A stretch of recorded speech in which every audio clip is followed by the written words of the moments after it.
পিছনে গিয়ে দেখলাম যে একজন নানিও তাদের সাথে নাচানাচি শুরু করে দিয়েছে।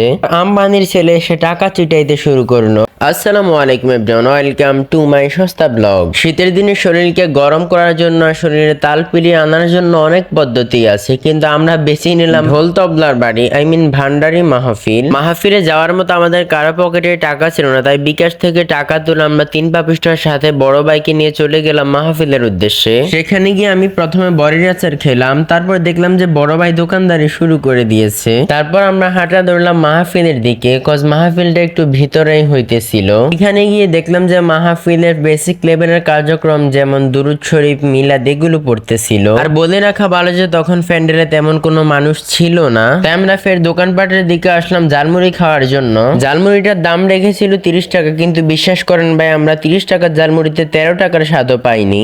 মজা নেই আ রাহা হ্যায়। এমন সুস্বাদু ঝালমুড়ি খেয়ে আমার পেট ভরে গেছে, বাট সাথে 2 খাদক আবার চলে আসছে পুচকা খাওয়ার জন্য।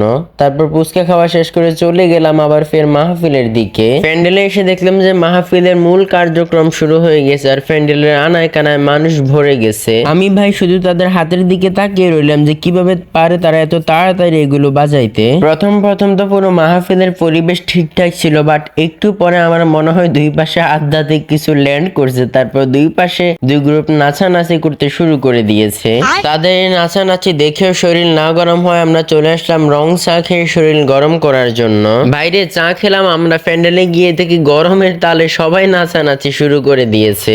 ঢোল তবলার বাড়ি আর শিল্পীদের কাওয়ালের শরীরে সেখানকার মানুষের শরীরে এতই তাল আসছে যে পিছনে গিয়ে দেখলাম যে একজন নানিও তাদের সাথে নাচানাচি শুরু করে দিয়েছে।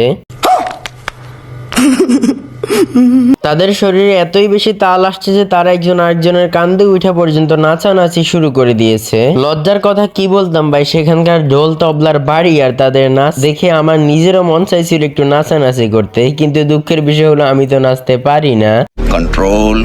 এতক্ষণ তো শ্রোতাদের অবস্থা দেখলাম, এখন চলে গেলাম শিল্পীদের কাছে তাদের অবস্থা দেখার জন্য। তাদের কাছে গিয়ে দেখলাম যে তারা চিল্লাইতে মোটামুটি বেশ ভালোই ঘাইমা গেছে। তারপর হঠাৎ লক্ষ্য করলাম যে কোত্থেকে একজন শিল্পপতি এসে এখানে সবাই টাকা চিটাইতেছিল।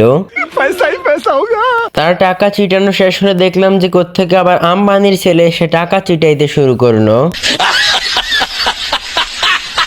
টানা 1.5 ঘন্টা ঢোল তবলা বাজানোর পর তাদের অনুষ্ঠানের এক অংশ শেষ হলো। সেখান থেকে বাজারে আসতে আসতে আমাদের শরীর আবার ঠান্ডা হয়ে গেল, তাই আমরা আবার শরীরকে গরম করার জন্য চলে আসলাম চা খেতে। ধন্যবাদ এভরিওয়ান এতক্ষণ পর্যন্ত আমার আজাইরা বকবক শোনার জন্য। আজকের জন্য আল্লাহ হাফিজ।